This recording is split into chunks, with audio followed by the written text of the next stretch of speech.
Hi, welcome to Road Bike Culture. I'm your host, Kevin Isley. Today we're going to talk about hunting Sasquatch. In the mountains surrounding the greater Los Angeles area, many cyclists woke up to the sound of Strava notifying them that they had lost their KOM by a person known only as Thorfinn-Sasquatch. One by one, the name Thorfinn-Sasquatch was topping the list of Strava's KOMs in Los Angeles. But who was Thorfinn-Sasquatch? This was becoming a mystery surrounding Los Angeles. By 2016, Sasquatch had eaten up 834 KOM. On March 16, 2016, in a Los Angeles Superior Court, Nicholas Brandt-Sorenson was pleading guilty to one charge of transporting a performance-enhancing drug across state lines. Nicholas Brandt-Sorenson in 2011 won the national championship in Bend, Oregon for the 30 to 34-year-old classification.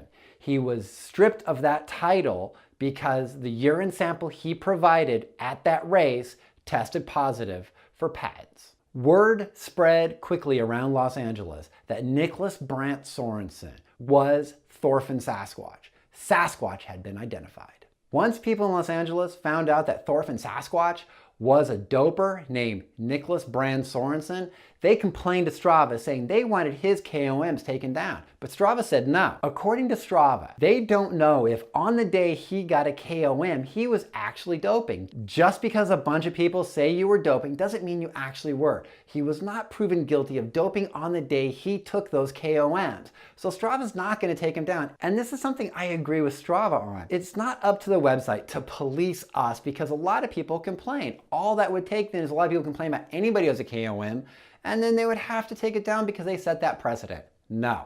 If you dope and you sit at the very top of it, you just got to realize you doped to get there. As the 2016 season came to an end for the Pro Tour, Cannondale racer Phil Gaimon, who lives in Los Angeles, was about to begin his base training before the 2017 season when he got a phone call from his team manager saying he was not going to race in 2017. Phil Gaimon, 31, thought he was too young to retire but wasn't going to race in anything less than the Pro Tour. He got used to the good life there and didn't want anything else. He knew of a very fast-paced ride up Nicholas Canyon Road in Los Angeles, and he decided to take it. When he went there, he was mad. And when he started that climb, he took off. Nobody could catch him. And these are some of the best riders in Los Angeles. And Phil was gone.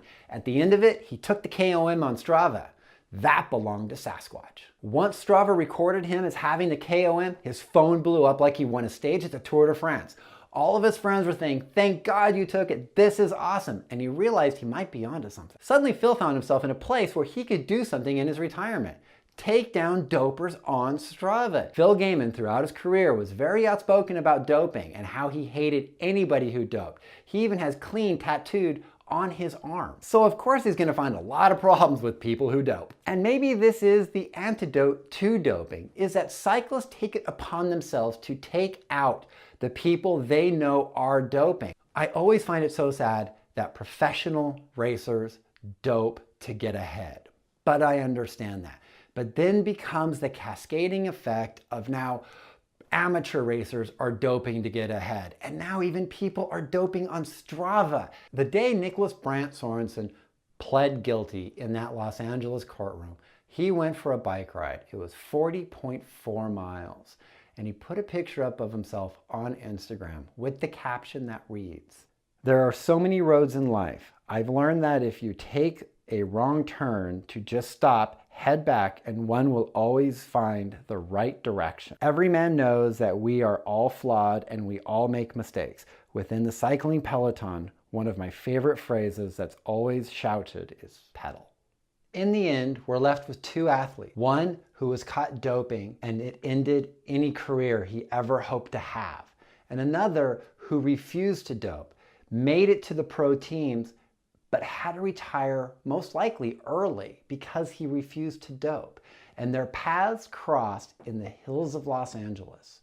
I don't know how this is going to play out, but it's going to be an interesting story. And you can follow Phil's story on YouTube. I'm going to put the link down below because in the end, Sasquatch was taken down by Cookie Monster. I don't know how I feel about this, because on one hand, you have somebody who's taking performance-enhancing drugs and just killing it on these climbs, making it so none of us who just have families and work 40 hours a week could ever get a KOM. And then on the other, you have a recently retired Pro Tour team racer taking down KOMs. I'm never going to be able to touch this dude either. Strava is becoming something that is kind of untouchable for the rest of us if you want to sit on the top of any climb. But one benefit of Phil Gaimon coming to your town and riding on your big prestigious climb is no matter how hard you train, you can go up against him every day to see if you have what it takes to be a Pro Tour racer. Well, I think that just about covers it. Hunting for Sasquatch. If you like this episode, please give it a thumbs up. If you're new to my channel, hit that subscribe button. And I'm also on Twitter, I'm on Instagram, I'm on Facebook. I'm everywhere, people. And until the next time, I hope to see you out there on the road.